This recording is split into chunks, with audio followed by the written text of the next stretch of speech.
বিকেলটা শুরু হয়েছিল একেবারে সাধারণভাবেই। মনে হচ্ছে শহর থেকে ফিরে গ্রামের শান্ত রাস্তায় হাঁটা হবে, শুধু বন্ধু আর স্মৃতির সাথে।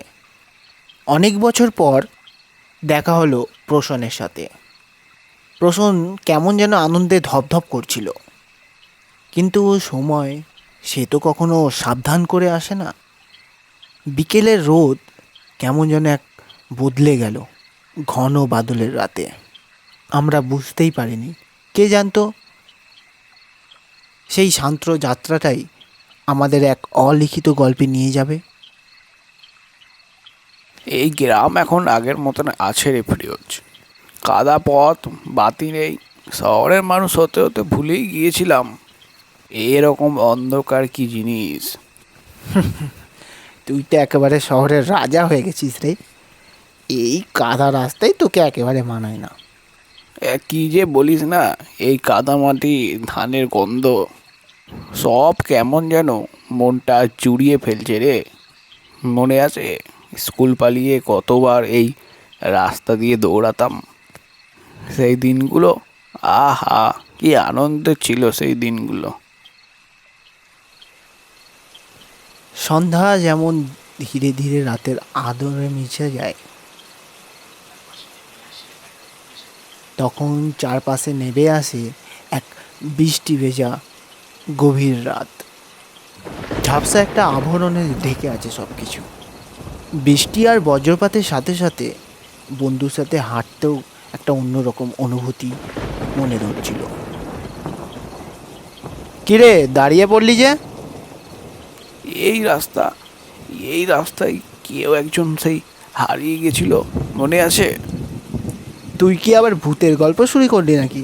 হ্যাঁ, এমনিতেই এত রাত হয়ে গেছে, এই বৃষ্টি বাদলের অন্ধকারের রাতে এইসব নিয়ে কথা বলতে নেই। না না, সিরিয়াসলি বলছি। ছোট্টবেলায় কত গল্প শুনেছিলাম। একটা লোক নাকি দেখেছিল রাত্রে একটা বুড়ি দাঁড়িয়ে আছে, কিন্তু পরদিন তাকে আর অনেক খোঁজাখুঁজি করেও পাওয়া যায়নি। হ্যাঁ, তারপর বুড়িটা তোকে গিলে খেয়েছে নাকি? তুই তো দেখছি এখনও সেই ছোটোবেলাতেই পড়ে আছিস। হ্যাঁ, এইসব বলেই তুই মেয়েদেরকে ভয় দেখাচ্ছিস না? আচ্ছা ঠিক আছে, বুঝে গেছি। এখন এখানে না দাঁড়িয়ে চল সামনের দিকে এগোনো যাক। আরে, আলো থাকুক আর না থাকুক, রাতের অন্ধকারটা যেন ফিস ফিস করে কানের মধ্যে। চারিপাশ নিস্তব্ধ, শুধু দূর থেকে শোনা যায় ব্যাঙের ডাক, আর আকাশে মেঘের গর্জনের সঙ্গে বৃষ্টির শব্দ। আমার ছোটোবেলায় দাদু বলতো যে এই আকাশে থাকি যখন বাদল থাকে কিন্তু তাতে বিদ্যুৎ থাকে না, সেদিন নাকি মৃত আত্মারা হাঁটে সেই পথ ধরে। আরে, এই মৃত আত্মাটা বোধ হয় আমার পিছনেই আছে। দেখ দেখ, এখনই একজন গাছের পিছনে কেউ একজন দাঁড়িয়ে থাকবে। হঠাৎ একটা বাজ পড়ে একটু আগে, গাছের ছায়া পড়ে রাস্তায়। আমরা দুজনেই কিছুক্ষণের জন্য থেমে যাই। বুঝলি, এইসব মজা করার জিনিস না এখন। হ্যাঁ, এখন গ্রামে বহু কিছু শোনা যায়। হ্যাঁ, আমার বাড়ি যাওয়ার পথে ওই নীল দাদাতেও এমন হয়। তাহলে আজকে কিছু স্পেশাল হবে বল। গল্প তো অনেক বললি, এবার দেখা যাক বাস্তবে কি ঘটে। আস্তে আস্তে বৃষ্টির গতি বাড়তে থাকে, আর আমরা দ্রুত পা চালানো চালু করি। সামনে একটা আবছা আলোর মধ্যে দিয়ে দেখা যায় একটি চায়ের দোকান। আমরা দুজনে হাসাহাসি করলেও মনটা কিন্তু অদ্ভুতভাবে ভার করে উঠল। বাদলের এই অন্ধকার যতই আরও আধার নেমে আসছিল, ততই যেন গভীর হয়ে যাচ্ছিল। সজোরে বাতাস বইছে, ভেজা কাদামাখা রাস্তাতে আমি আর হেঁটে চলেছি আমার বন্ধু মিলে। সামনে গিয়ে দু চোখ পড়ল চায়ের দোকানে। টিনের ছাউনি, নিচে পাটকাঠির বেঞ্চ, সামনে ঝুলছে লন্ঠনের টিমটিমে আলো। দোকানের সামনে বেঞ্চে বসে আছে দুজন স্থানীয় গ্রামবাসী। আমি আর প্রসেন সেখানে গিয়ে বসে পড়ি চায়ের দোকানের এক পাশে গিয়ে। আরে বাবা, এই বৃষ্টিতে তোমরা তো একেবারে ভিজে জলজন্ত হয়ে গেছো, এটা একেবারে নাজেহাল অবস্থা। ভিজে এসছি বলে মনে হচ্ছে যেন ফ্রিতে স্নান হয়ে গেল। বহুদিন পরে এসছি গো কাকা, ভাবলাম বন্ধুকে নিয়ে একটু ঘুরে আসি ওই আর কি। বৃষ্টি হবে ভেবেছিলাম, তবে এইভাবে যে ভিজিয়ে দেবে সেটা বুঝতে পারিনি। বৃষ্টিটাও মন্দ লাগছে না, বরং এই দোকানটা না থাকলে এই বৃষ্টির মধ্যে দাঁড়াবারও জায়গা পেতাম না। মশাই, আপনারা কোথা থেকে এলাম বলছুনি? আমরা শহর থেকে এসেছি বহুত দিন পরে গ্রামের উদ্দেশ্যে। আমার বন্ধু ফিরত যাবে নিমপুর গ্রামের দিকে, আর আমি যাব পাশের গ্রামে। ডিমপুর গ্রাম, ওইদিকে তো তাহলে 3 তলা রাস্তা পড়ে। নিমপুর গ্রামের কথা শুনে ওই লোকটার মুখে যেন একটা চিন্তার ভাব ওঠে। হ্যাঁ, ওই রাস্তা ধরেই তো ফিরতে হবে আমাকে, কিন্তু আপনি এত অবাক হচ্ছেন কেন? ও রাস্তা তো রাতের বেলা তো যাওয়ার একদমই নয়, তো দিনের বেলাও যাওয়া যায় না। আরে দাদা, ভূতের গল্প শুরু করলেন নাকি? চরে ফিরোজ, দেরি হয়ে যাচ্ছে। এখানে এই বুড়োগুলোর সাথে থাকা আর ঠিক হবে না, এমনিতেই অনেক রাত হয়ে গেছে। আপনারা এই কথাগুলো বিশ্বাস করবেন কি না জানি না, কিন্তু এইটাই সত্যি। আর তার মধ্যে আবার এই ঝড় বাদলের রাতে, বুঝিনি বাপু। আরে না না, অত ভয় পাওয়ার কিছু নেই। আমার একটা ছাতা আছে, ওই ছাতাটা নিয়ে চলে যান, অত ভয় পাওয়ার কিছু নেই। বৃষ্টিতে ভিজে যাবেন, জল চলে আসবে, সকালে আপনি ছাতাটা দিয়ে যাবেন। দোকানদারটা দুটো ছাতা এগিয়ে দেয়। আমি আর প্রসেন ওগুলো হাতে নিই। দোকানদার তাকিয়ে থাকে এক ধরনের চিন্তিত চোখে। আরে মশাই, আরেকবার ভেবে দেখুন, এত রাতে ওদিকে যাওয়া একেবারেই সুবিধে নয়। আমি কথাটা শুনে কোনো উত্তর দিলাম না। আমি আর আমার বন্ধু মিলে যে যার বাড়ির উদ্দেশ্যে রওনা দিলাম। সেই মুহূর্তে কিছু একটা কাঁটার মতন খচখচ করছিল মনে, কিন্তু পাত্তা দিলাম না। কি আর হবে, সেই ভেবেই আমি হেঁটে চলেছি নিমতলার ওই রাস্তার মোড়ের দিকে, তাও আবার ঝড় বাদলের মধ্যে। এই বৃষ্টির মধ্যে এক হাতে ছাতা আর এক হাতে ব্যাগ হাতে নিয়ে চলতেই একটু অসুবিধা হচ্ছিল বটে। পেছনে বৃষ্টির শব্দ, সামনে যেন কেমন একটা অস্পষ্ট অন্ধকার। বাতাসগুলো কেমন একটা নিবিড় ছিল, যেন কাঁধে কারো নিঃশ্বাস পড়ছে। কিছুটা দূরে যেতেই নিমতলার একটা গাছ ধীরে ধীরে স্পষ্ট হতে থাকে। তার চারপাশের একটু অন্ধকারগুলো ভয়াবহ, অস্বাভাবিকভাবে নিস্তব্ধ পরিবেশ।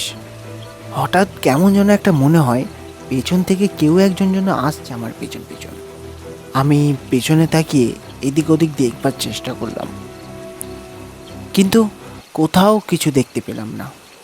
আর দেহে লাগছিল বৃষ্টির শব্দ আর বাতাসের ঠান্ডা কাঁপুনি। মনে হচ্ছিল অদেখা কোনো ছায়া আমার পেছনে পেছনে হাঁটছিল। গাছটার কাছে এসে হঠাৎ আমি থেমে যাই। এ কি, দূরে ওটা কি? দেখে তো মনে হচ্ছে ওটা কেউ দাঁড়িয়ে আছে। ভালো করে দেখতেই দেখলাম একটা বৃদ্ধা বুড়ি ছাতা মাথায় দিয়ে দাঁড়িয়ে আছে নিমতলা গাছের নিচে। আমি নিম গাছের কাছে যেতেই বুড়ি আমাকে বলে উঠল, এই রাতে একা একা কোথায় যাচ্ছ বাবা?